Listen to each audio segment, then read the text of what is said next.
नमस्कार दोस्तों, जी के गोइंग डेटा यूट्यूब चैनल में आप सभी का स्वागत है। आज पॉलिटी की जो सीरीज़ चल रही है हमारी, उसका आज 10वां लेक्चर है।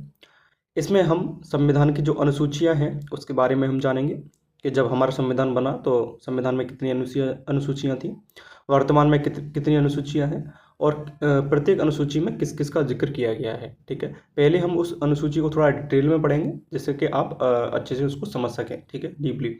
और उसके बाद लास्ट में उसमें मैं थोड़ा सा समझा दूंगा कि आपको याद कैसे करना है उस तरीके से। ठीक है, चलिए शुरुआत करते हैं। तो शेड्यूल्स ऑफ कॉन्स्टिट्यूशन यानी कि संविधान की अनुसूचियों के बारे में हम इसमें पढ़ेंगे। चलिए शुरुआत करते हैं। सबसे पहले हम बात करेंगे भारतीय संविधान की अनुसूचियों की। तो भारतीय संविधान की अनुसूचियों की बात की जाए तो भारतीय संविधान के मूल पाठ में 8 अनुसूचियां थी, यानी कि जब हमारा संविधान बना था। ठीक है, जब हमारा संविधान बना था तो इसमें 8 अनुसूचियां थी, लेकिन वर्तमान समय में भारतीय संविधान में 12 अनुसूचियां हैं। बाद में संविधान संशोधन के जरिए आपकी 4 अनुसूचियां और जोड़ी गई। ठीक है, तो अभी वर्तमान में भारत में कितनी अनुसूचियां हैं? तो 12 हैं। मूल संविधान में कितनी थी? तो आपकी 8 अनुसूचियां थी। इस तरीके से भी आपका प्रश्न बन जाता है। ठीक है, आगे बात करते हैं पहली अनुसूची की।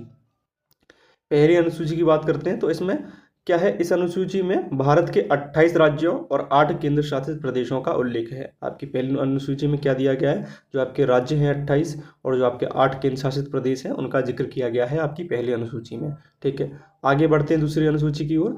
इसमें दिया गया है, इसमें राष्ट्रपति, उपराष्ट्रपति, लोकसभा के अध्यक्ष और उपाध्यक्ष के वेतन एवं भत्ता, नियंत्रक, महालेखा परीक्षक, सर्वोच्च न्यायालय के न्यायाधीश, उच्च न्यायालय के न्यायाधीश आदि के बारे में उपबंध है। यानी कि इन सभी पदों, ठीक है, इन सभी पदों के वेतन एवं भत्ते का जो उल्लेख है वो आपका दूसरी अनुसूची में आता है। ठीक है, तो पहली अनुसूची में आपने देख लिया, फिर आपके तो आपको मैंने बता दिया कि दूसरी अनुसूची में क्या है।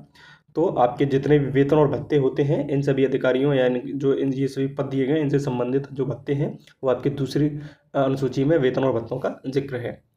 आगे बात करते हैं हम तीसरी अनुसूची की। तो इसमें विभिन्न सर्वोच्च पदाधिकारी द्वारा पद ग्रहण के समय ली जाने वाली शपथ का उल्लेख है। सीधी सी बात की जाए तो तीसरी अनुसूची में आपका शपथ का उल्लेख है। इसमें राष्ट्रपति, उपराष्ट्रपति, मंत्री, संसद सदस्य, विधायक, उच्चतम न्यायालय और उच्च न्यायालय के न्यायाधीशों आदि का भी आदि की जो शपथ लेने का जो प्रावधान है वो सभी का उल्लेख आपका तीसरी अनुसूची में मिलता है। बात की जाए आपकी चौथी अनुसूची में तो इसमें विभिन्न राज्यों और संघ शासित प्रदेशों के राज्यसभा में सदस्यों की संख्या का उल्लेख है। जो राज्यसभा सीटों का प्रत्येक राज्यों से प्रतिनिधित्व करते हैं, यानी कि जैसे मान लीजिए उत्तर प्रदेश से कुछ राज्यसभा सीटें होंगी, तो उसी तरीके से आपका प्रत्येक राज्य से जो सीटें होती हैं राज्यसभा की, तो उनका जो संख्या का उल्लेख होता है वो आपका चौथी अनुसूची में है। सीधी सी बात आपकी ये है। आगे चलते हैं हम, आगे बात करेंगे हम पांचवी अनुसूची की। तो पांचवी अनुसूची में आपके अनुसूचित क्षेत्रों और अनुसूचित जनजातियों के प्रशासन और नियंत्रण के बारे में उपबंध है। यानी कि आपके जो एससी और एसटी जो होते हैं उनके प्रशासन और नियंत्रण के बारे में जो उपबंध है वो आपका पांचवी अनुसूची में आता है। बहुत ही इंपॉर्टेंट है, सीधे सीधे आपसे एग्जाम में पूछ लेगा। ठीक है, कि पांचवी अनुसूची में क्या आता है? तो अनुसूचित क्षेत्रों और अनुसूचित जनजातियों के प्रशासन के नियंत्रण के बारे में आपका उपबंध आता है। ठीक है, इसके बाद है छठी अनुसूची। तो इसमें आपका असम, मेघालय, त्रिपुरा और मिजोरम राज्यों के जनजाति क्षेत्र के प्रशासन के बारे में उपबंध है। ठीक है, जो आपकी असम और मेघालय और त्रिपुरा और मिजोरम क्षेत्रों में जो आपकी जनजाति क्षेत्रों में जो मतलब इस क्षेत्र में जो आपकी जनजातियां पड़ती हैं, यानी कि जो जनजाति क्षेत्र पड़ता है वहाँ के प्रशासन के बारे में आपका उपबंध किया गया है। तो किसमें किया गया है? तो छठी अनुसूची में आपका ये सभी इस चीज़ का आपका प्रावधान किया गया है। ठीक है, चलिए आगे बढ़ते हैं। बात करते हैं हम सातवीं अनुसूची की। तो सातवीं अनुसूची हमारे अनुसूचियों में बहुत ही महत्वपूर्ण स्थान रखती है। इससे आपके बहुत ही महत्वपूर्ण प्रश्न आपके एग्जाम्स में पूछे जा चुके हैं। ठीक है, तो इसमें क्या दिया गया है? तो सातवीं अनुसूची में आपके इसमें केंद्र और राज्यों के बीच शक्तियों के बंटवारे के बारे में दिया गया है। ठीक है, इसमें आपकी 3 सूचियां बनती हैं मुख्यतः। ठीक है, यानी कि जो शक्तियों का बंटवारा है वो 3 श्रेणी में किया गया है। पहली है आपकी संघ सूची, राज्य सूची, समवर्ती सूची। ठीक है, संघ सूची की बात की जाए तो पहले इसमें 97 विषय थे या 97 विषय थे। वर्तमान में इसमें 100 विषय हैं, जिसमें डाक, बीमा, बैंक, संचार, सेना, रेलवे, नागरिकता आदि विषय हैं।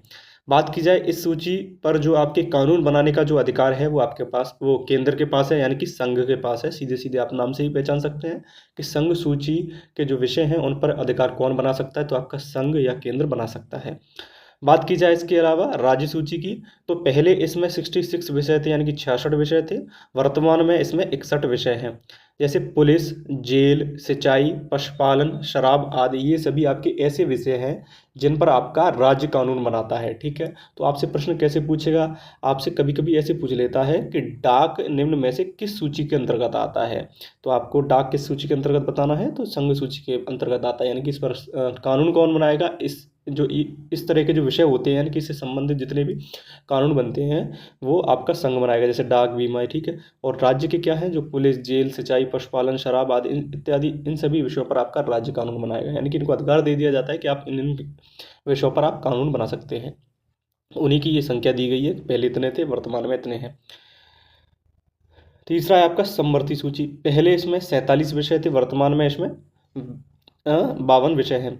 ये वो विषय होते हैं, ठीक है, जो कि ना कि संघ सूची के अंतर्गत आते हैं, ना कि राज्य सूची के अंतर्गत आते हैं। इनमें विद्युत, वन, शिक्षा, परिवार नियोजन, स्वास्थ्य आदि, ये सभी आपकी समवर्ती सूची पर आते हैं। ठीक है, समवर्ती सूची पर आते हैं, और इन पर जो मुख्य जो अधिकार होता है वो संघ का होता है। ठीक है, क्योंकि संघ आपको पता है, आपने यहाँ पर केंद्र है वो ताकतवर है, तो सीधी सी बात है। और यदि किसी विषय के बीच में राज्य और संघ में विवाद होता है, तो जो संघ है यानी कि केंद्र है उसको आपका सर्वोपरि माना जाएगा, ये भी दिया गया है। ठीक है, बात करते हैं आगे। 8वीं अनुसूची की बात करते हैं, तो इसमें भारत की 22 भाषाओं का उल्लेख है। मूल रूप से 8वीं अनुसूची में 14 भाषाएं थीं। जब आपकी 8वीं अनुसूची संविधान के समय बनी थी तो इसमें 14 भाषाएं थीं। वर्तमान में जो भाषाओं की संख्या है वो आपकी कितनी है, 22 है। ठीक है, तो इसके अलावा हम बात करते हैं कौन सी भाषाएं आपकी जोड़ी गई 14 के अलावा, वो बहुत आपसे एग्जाम में पूछ लेता है। ठीक है, तो आपकी 1967 में सिंधी भाषा को 8वीं अनुसूची में जोड़ा गया। ठीक है, तो आपका सिंधी भाषा जोड़ी गई 8वीं अनुसूची में, कब जोड़ी गई, तो 1967 में। इसके अलावा 1992 में आपकी कोंकणी, मणिपुरी एवं नेपाली को 8वीं अनुसूची में जोड़ा गया। 2004 में मैथिली, संथाली, डोगरी एवं बोडो को 8वीं अनुसूची में जोड़ा गया। यानी कि 4 भाषाएं हैं, इनको आपका 8वीं अनुसूची में जोड़ा गया। कब जोड़ा गया, तो 2004 में। 3 बार आपका ये संशोधन किए गए थे, 1967, 1992 और 2004। इनमें आपकी भाषाओं को जोड़ा गया। कितनी भाषाएं होंगी, तो आपकी 8 भाषाएं कुल मिलाकर जोड़ी गई। ठीक है, पहले वर्तमान में 14, पहले कितनी थी, 14 थी, वर्तमान में अभी 22 भाषाएं हैं। तो आपसे ये इस तरीके से आपका प्रश्न बन जाता है। आगे बात करते हैं 9वीं अनुसूची की। तो इससे पहले संविधान संशोधन, यानी कि जो पहला संविधान संशोधन था, यानी कि first constitutional amendment of act था, जो 1951 में था। इसके तहत इसको जोड़ा गया था 9वीं अनुसूची को। इसमें क्या किया गया था, तो भूमि सुधार संबंधी जो अधिनियम थे इनको शामिल किया गया था। इसमें जो सीधी से आपको मैं एक्सप्लेन करके बता देता हूँ, जो जमींदारी प्रथा थी, जो आप पहले जानते होंगे जमींदारी प्रथा चली गई थी, उसको समाप्त किया गया था 9वीं अनुसूची में। और ये पहला संविधान संशोधन 1951, ये आपसे पूछ लेता है बहुत से एग्जाम में। 10वीं अनुसूची की बात की जाए तो यह संविधान में 52वें संविधान संशोधन 1985 के द्वारा जोड़ी गई। इसमें दल बदल से संबंधित प्रावधानों का उल्लेख है। ठीक है, जैसे आपने देखा होगा बहुत से लोग ऐसे किसी पार्टी से चुनाव लड़ते हैं और फिर बाद में जीत जाते हैं, और उसके अलावा फिर अन्य पार्टी में शामिल होने के लिए जाते हैं, तो उन पर दल बदल का कुछ प्रावधान है, उसके तहत उन पर कार्रवाई की जाती है। इसका उल्लेख आपका 10वीं अनुसूची में है। ठीक है, आगे बात करेंगे हम 11वीं अनुसूची की। 11वीं अनुसूची की बात करें तो यह संविधान में 73वें संविधान संशोधन 1993 के द्वारा जोड़ी गई। इसमें पंचायती राज संस्थाओं को कार्य करने के लिए 29 विषय प्रदान किए गए। 11वीं अनुसूची की हम सीधी से बात करें तो ये पंचायती राज से संबंधित है। ठीक है, कब जोड़ा गया, 73वें संविधान संशोधन 1993 के द्वारा। ये बहुत ही इंपॉर्टेंट है आपका। ठीक है, 73वें संविधान संशोधन 1911 के द्वारा आपको इसको जोड़ा गया। विषयों की बात कर ले, विषय भी आपसे कई बार पूछ लेता है कि 11वीं अनुसूची में पंचायत जो है आपकी पंचायत राज व्यवस्था है, उसमें कितने विषय हैं, तो 29 विषय हैं। अगला है 12वीं अनुसूची। तो इसको 11वीं अनुसूची के बिल्कुल बाद ही जोड़ा गया, यानी कि 74वें संविधान संशोधन 1993 के द्वारा जोड़ी गई। इसमें शहरी क्षेत्र की स्थानीय स्वशासन संस्थाओं को कार्य करने के लिए 18 विषय प्रदान किए गए। ठीक है, तो ये नगर पालिकाओं की बात कर रहा है, नगर पालिका जो आती हैं। ठीक है, इससे पहले क्या था, वो पंचायत था, जो क्षेत्र गाँव में होती हैं, जो आपकी पंचायत होती है, उसका 11वीं में था। 12वीं में आपका स्थानीय स्वशासन, जो शहरों में होती है, नगर पालिकाएं, नगर पंचायतें। ठीक है, और आपके नगर निगम वगैरह, ये इसमें आपके 18 विषय प्रदान किए गए। किसमें, 12वीं अनुसूची में। बात की जाए 11वीं अनुसूची में, तो आपके 29 विषय प्रदान किए गए। विषय बहुत इंपॉर्टेंट है, इनको आप याद कर लेना। 11वीं अनुसूची में आपके यानी कि कितने हैं, तो पंचायती में आपके 29 है और नगरों में आपके यानी कि 12वीं अनुसूची में आपके 18 विषय हैं। ठीक है, अब इनको हम थोड़ा सा, इससे पहले हमने डिटेल में पढ़ा, अब जान लेते हैं इसको शॉर्ट फॉर्म में, जिससे कि आप लंबे समय तक इसको याद कर सकते हैं। बात की जाए पहली अनुसूची की, तो पहली अनुसूची में आपका राज्य एवं यूटी यानी कि राज्यों का और केंद्र शासित प्रदेशों का उल्लेख है पहली अनुसूची में। सीधी सी बात की जाए, हम सबसे पहले हमारे लिए सबसे जो महत्वपूर्ण क्या है, तो राज्य है। ठीक है, राज्य यूटी है, तो इसको ऐसे तो थोड़ा सा याद कर सकते हैं, सबसे महत्वपूर्ण हमारी राज्य है। ठीक है, तो पहली अनुसूची में आपका राज्य आ जाएगा। दूसरी अनुसूची में आपके वेतन एवं भत्ते हैं। बात की जाए तो इसमें क्या किया गया है, पहले वेतन दे दिया गया है, फिर उसके बाद में आपको क्या दी गई है, शपथ दी गई है। ठीक है, तो इसको आप ऐसे याद कर सकते हैं। दूसरी अनुसूची में आपका क्या किया गया है, तो वेतन, वेतन पहले आएगा किससे, शपथ से, तो पहले वेतन दे दिया, शपथ बाद में दिलाई। तो तीसरी अनुसूची में आता है आपका शपथ। चौथी अनुसूची की बात की जाए तो इसमें आपकी राज्यसभा सीटें आ जाती हैं। ठीक है, शपथ के बाद आपको सीट मिलेगी तो राज्यसभा सीट आ जाएगी।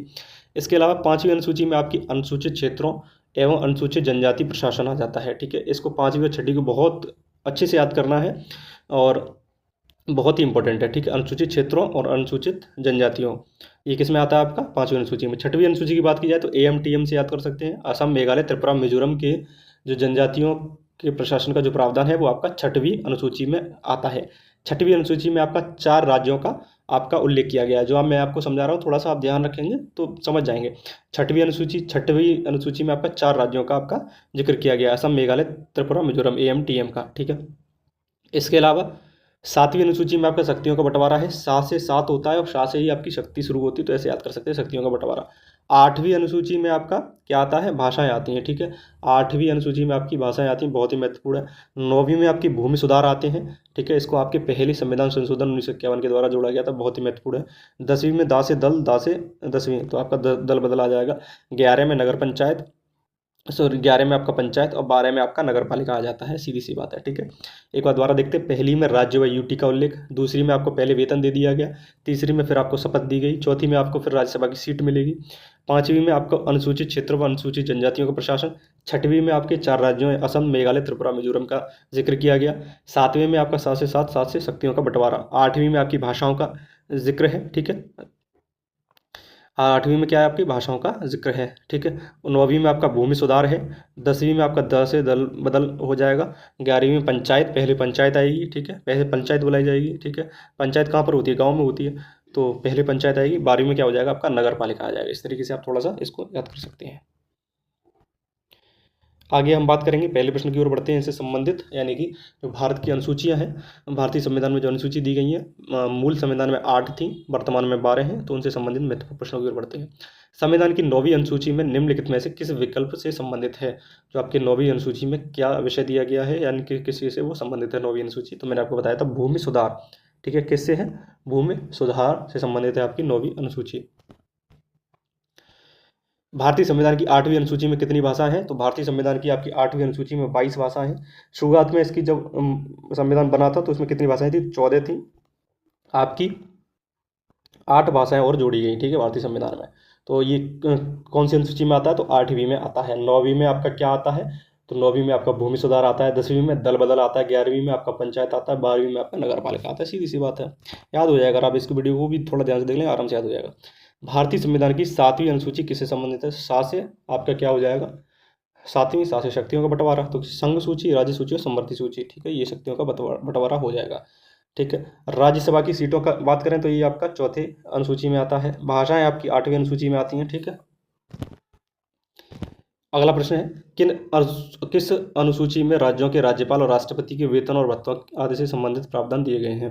पहले राज्यों और केंद्र शासित प्रदेशों की बात की उसने पहली अनुसूची में, दूसरी अनुसूची में उसने डायरेक्ट वेतन दे दिया, तो दूसरी अनुसूची में आपका आ जाएगा। तीसरी अनुसूची में आपका क्या आता है, तो आपकी शपथ आती है, वेतन के बाद ही तो आपको शपथ दिलाता है। चौथी अनुसूची में क्या आती है, तो राज्यसभा में सीट आती है, शपथ मिलेगी तभी तो सीट मिलेगी, और पहली में तो मैं आपको बताई था, राज्य और यूटी आ जाते हैं। अगला प्रश्न है, भारत के किस संविधान कि निम्नलिखित अनुसूचियों में से किस में दल बदल का प्रावधान है, तो दा से दल बदल, दा से 10वीं। ठीक है, आपका 10वीं में आपका दल बदल का प्रावधान है। अगला प्रश्न है, संविधान की 8वीं अनुसूची में प्रारंभ में कितनी भाषाएं थी, तो मैंने आपको बताया प्रारंभ में आपकी 14 भाषाएं थी, वर्तमान में कितनी हैं, तो 22 हैं। अगला प्रश्न है, भारतीय संविधान की 11वीं अनुसूची में कितने विषय लिए गए हैं, तो आपकी 11वीं अनुसूची में आपके 29 विषय लिए गए हैं। 11वीं अनुसूची में आपका है क्या, तो पंचायत है। ठीक है,